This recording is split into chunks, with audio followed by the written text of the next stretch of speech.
Olá, tudo bem, querido estudante? Bem-vindo a mais uma aula de História. Eu sou a professora Yasmin e hoje nós vamos falar de um dos maiores episódios da história internacional. Hoje a nossa aula é focada em História Geral e vamos falar da Guerra Fria. A Guerra Fria, gente, foi um episódio que durou 45 anos. Por isso que eu disse que ele é um dos maiores episódios da história, né? Ele vai começar após a Segunda Guerra Mundial, né? E vai se manter até a década de 90. Então, basicamente, o que foi a Guerra Fria? Foi um conflito político-ideológico, como você está vendo aí, que se estabeleceu, né, entre os Estados Unidos, representando o bloco capitalista, e a União Soviética, representando o bloco socialista. Né? Essa situação ela se formula após a Segunda Guerra Mundial. De resumo aqui, né, para a gente entender, para depois a gente se aprofundar, nós vamos ter esses dois blocos econômicos, né? A União Soviética, né, representando o socialismo, e o capitalismo sendo representado pelos Estados Unidos da América.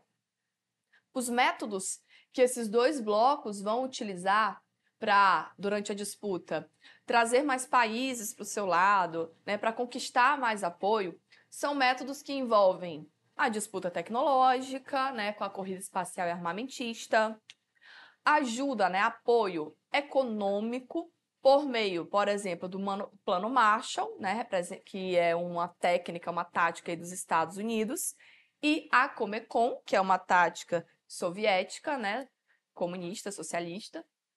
Também vamos ter aí como estratégia as alianças militares, aí nós citamos a OTAN, né, a Organização do Tratado do Atlântico Norte, e o Pacto de Varsóvia, né, versus o Pacto de Varsóvia, como está aí no nosso mapa mental.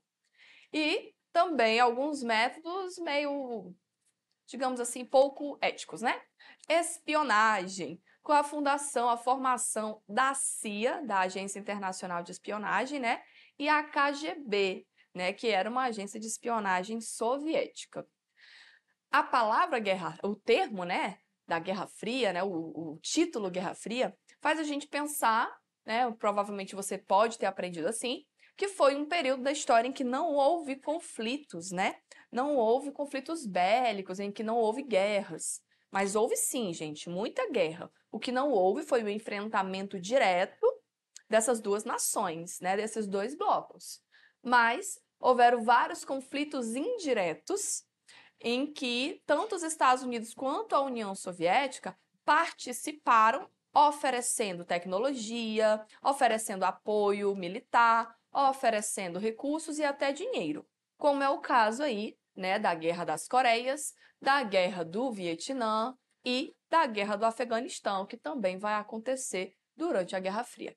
Logo ali acima, a gente está vendo uma revolução, né, que não foi só guerras. Nós tivemos aí a Revolução Chinesa, que vai acontecer em 1949, em que a China vai se tornar a República Popular da China, né, um governo também comunista liderado por Mao Tse-tung.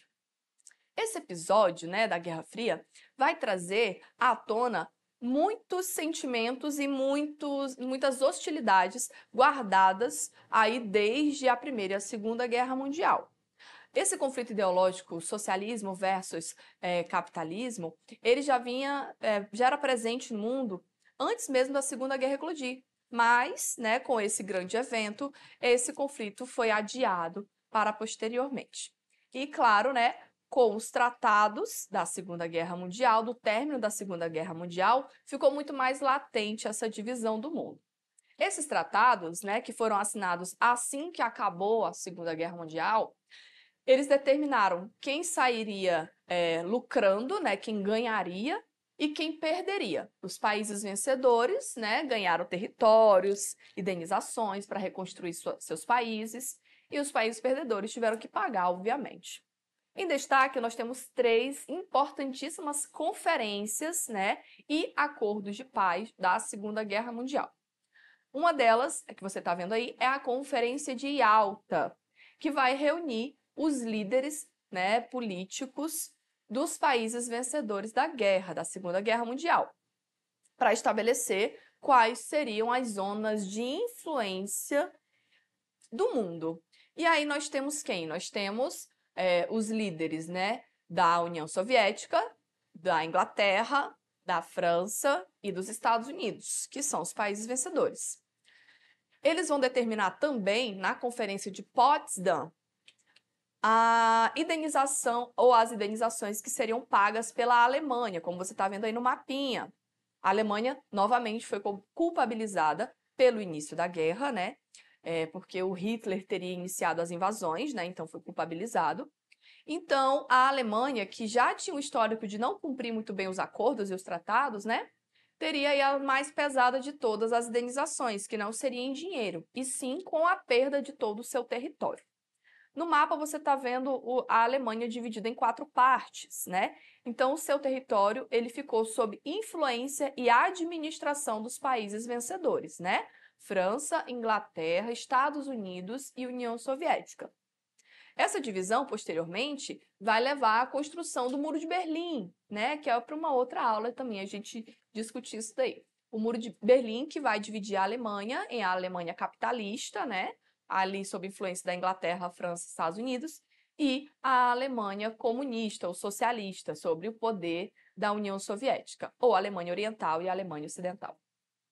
A última conferência da qual nós vamos falar agora é a Conferência de São Francisco, onde foi determinada a criação da Organização das Nações Unidas, cujo objetivo, né, é manter a paz e fortalecer os laços entre os povos, evitando novos conflitos, garantindo aí os direitos humanos, garantindo o acesso, né, das comunidades fragilizadas ao mínimo, ao básico. Bom, vamos citar também, como parte integrante e importante aqui do processo da Guerra Fria, né, a cortina de ferro, que foi uma expressão utilizada e cunhada, né, criada pelo primeiro-ministro da Inglaterra, Winston Churchill, que em 46 criou um isolamento, né, de alguns países europeus, como você pode ver nessa linha que está traçada aí no mapa. As relações entre os países capitalistas, né, da Europa, ela teria que ser cortada. Então, o fornecimento de produtos, de recursos, de dinheiro, qualquer tipo de relação comercial com os países do Oriente, que estavam ali do lado soviético, seriam cortadas. Seria uma forma de pressionar esses países, né, a voltar para o lado capitalista ou a desistir desse ideal, né?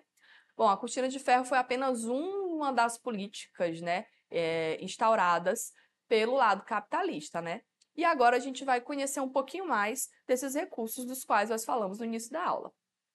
As ofensivas políticas ou as táticas políticas utilizadas, por exemplo, pelo bloco capitalista. Nós vamos ter a doutrina Truman, né, que era uma política externa onde, durante o governo do presidente Truman, o presidente dos Estados Unidos, né, os países do bloco capitalista estariam alinhados com o objetivo de impedir a expansão do socialismo. Especialmente, né, as nações capitalistas consideradas mais frágeis, os países cujas economias ainda eram estáveis. E do lado soviético, nós vamos ter a versão soviética da doutrina Truman, né, que tinha exatamente o mesmo objetivo. Só que, nesse caso, iria congregar, né, ia reunir os países socialistas que faziam parte do bloco socialista e oferecer a eles apoio, né? Apoio econômico, apoio político, enfim, né?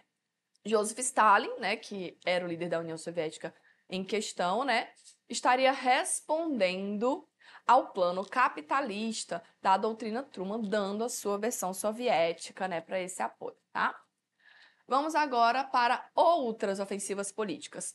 Então, além da doutrina Truman, nós vamos ter o Plano Marshall como uma das prerrogativas também do capitalismo, né, do bloco capitalista.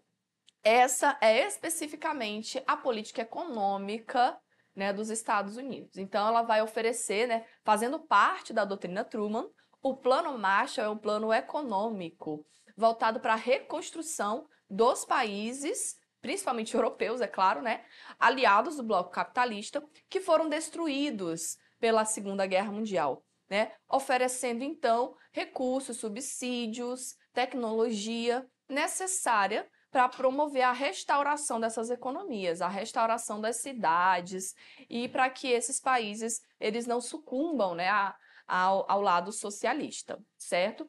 A versão socialista do Plano Marshall é a Comecon, né, que também foi fundado ali pelo mesmo período, em 49, tem exatamente os mesmos objetivos, só que, claro, voltado para os países do leste europeu, os países aliados à União Soviética, né, os países socialistas, oferecendo então também ajuda econômica para que esses países se mantenham no bloco socialista. E por último, e não menos importante, vamos ter aqui a questão militar, né? Então não é só apoio econômico e político, né? Como eu citei, vai ter o apoio militar, com a criação desses dois órgãos, né, ou desses dois planos. A OTAN, que inclusive ainda existe, tá, minha gente? A OTAN existe hoje. A Organização do Tratado do Atlântico Norte, que é uma aliança militar e internacional, né, fundada também em 49, entre os países capitalistas, principalmente, né, os países europeus, cujo objetivo, como o nome já sugere, era defender militarmente os territórios que estavam sujeitos à invasão por meio, né, ali do Atlântico Norte, que é onde está a fronteira entre a União Soviética e os países capitalistas. O objetivo é óbvio, combater o avanço do comunismo. Então nós tínhamos o quê? Navios, tanques de guerra, aviões, né? Então, exército, marinha e aeronáutica juntos desses países, né, formando esta liga para proteger o território de possíveis invasões socialistas ali pelas fronteiras. E é óbvio que o Pacto de Varsóvia é a versão socialista da OTAN, né? A gente já entendeu aqui que os planos eles eram muito similares. Então, esse acordo militar ele foi formado um pouquinho depois, né? Ainda em 55, estabelecendo essa aliança entre esses países, né, do leste europeu, os países socialistas, e se comprometendo em se ajudar mutuamente caso houvesse aí agressões do lado capitalista, é um apontando o dedo para o outro, né? Então, isso é a característica aí da Guerra Fria, né? As disputas ideológicas, políticas e econômicas dos dois blocos. E as estruturas, né, por eles utilizadas, claro, né, que levam ao desenvolvimento, inclusive, de tecnologias. Bom, vamos entender aqui a corrida tecnológica, a corrida armamentista espacial, que também se desenvolveu nesse tempo, tá, gente? Só para a gente lembrar, né, coloquei aí duas imagens, lembrar que é o episódio em que o homem vai chegar à Lua, né? Então, a corrida espacial era basicamente uma corrida para mostrar para o mundo qual dos dois blocos era mais desenvolvido, qual dos dois blocos valia a pena, né, se investir, para que principalmente os países que estavam indecisos, né, pudessem se decidir. Então vai ser o episódio em que a Rússia vai lançar o primeiro homem, né, ao espaço, e em seguida os Estados Unidos também vão lançar, e eles ficam nessa disputa, né? O primeiro ser vivo, o primeiro ser humano a ir para o espaço, o primeiro ser humano a caminhar no espaço, e o primeiro ser humano a chegar na Lua. Essa corrida de chegada na Lua foi vencida pelos Estados Unidos em 1969. A corrida espacial ela não parou por aí. E devido a essa corrida tecnológica espacial, houve desenvolvimento de muitas tecnologias que, inclusive, nós usamos hoje, né, como os satélites, né? Antes de lançar os seres vivos no espaço, foram lançados os primeiros satélites. Inclusive, o primeiro satélite foi o Sputnik, né? Que foi um satélite russo. Na corrida armamentista, obviamente, né? São os dois blocos tentando, né, se preparar para uma possível guerra quente, né? Uma possível guerra agora de proporções catastróficas, porque já existe o armamento nuclear, já existem as tecnologias nucleares, não só as armas nucleares, como também as armas biológicas e químicas, né? Ninguém queria usar essas armas, mas mostrar que possuíam era um demonstrativo de poder para impor medo, para impor respeito no outro bloco, né? Então, a União Soviética também desenvolve inúmeros armamentos, né, de altíssima tecnologia nesse período. as tensões que envolveram a Guerra Fria, elas foram inúmeras, né? Que na próxima aula, inclusive, nós vamos estudar. Tensões essas que faziam com que a população do mundo temesse uma terceira e talvez até definitiva guerra mundial. Vamos aqui resolver as nossas questões de hoje. Trouxe para vocês uma questão de Enem, na verdade, duas questões de Enem, né? E olha só, ela já vem trazer de cara aí, né, o cenário geopolítico e a OTAN, né, no nosso texto motivador. Vamos à leitura. Desde a sua criação em 49, a OTAN tem revisto regularmente as suas tarefas e objetivos, tendo em vista a evolução do ambiente estratégico mundial. Nesses 62 anos de história, tanto a aliança quanto o resto do mundo sofreram mudanças que os fundadores da OTAN não poderiam ter previsto. Diante das transformações ocorridas no cenário geopolítico mundial, é o que diz o comando da questão, a legitimidade dessa organização enfraqueceu-se por...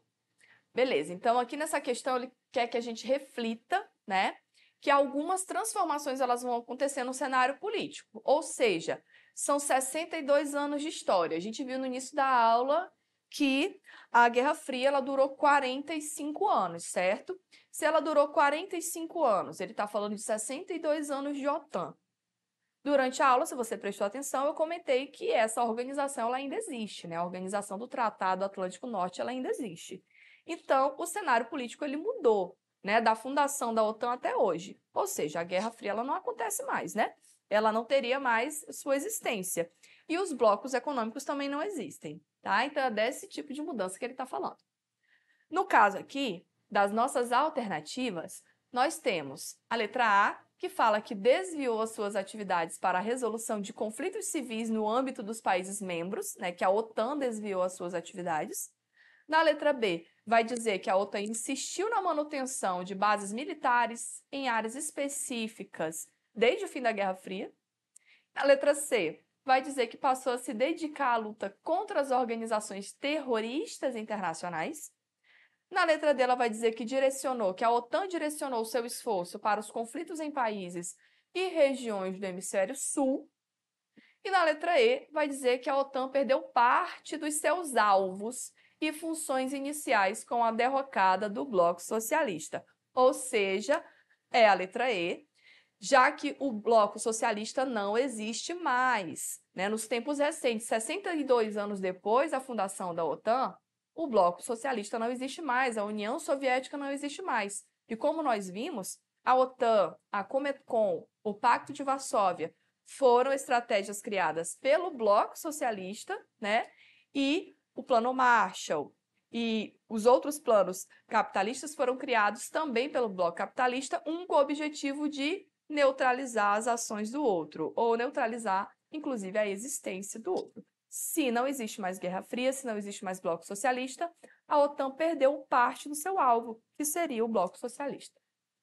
Vamos para a nossa última questão. Essa é uma questão de 2013, né? Que diz que, embora o aspecto mais óbvio da Guerra Fria fosse o conflito militar e a cada vez mais frenética essa corrida armamentista, não foi esse o seu grande impacto.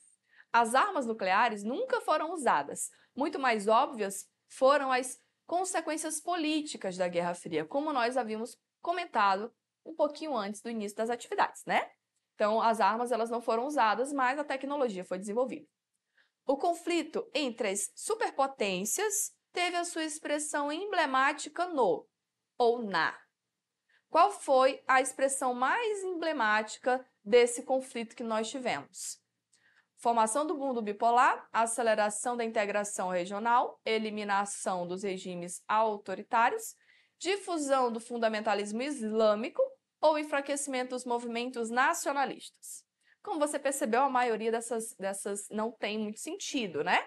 A formação do mundo bipolar é o que marca, é a expressão mais emblemática da Guerra Fria, né? O bloco capitalista e o bloco socialista, ou seja, dois polos, bipolar. Bom, chegamos ao fim da nossa aula de hoje. Essa foi a primeira parte da aula de Guerra Fria. E se você quer rever essa aula e outras aulas, é só você acessar os nossos canais e aguardar a parte 2 da aula de Guerra Fria, não é? Então, até lá, a gente se vê na próxima.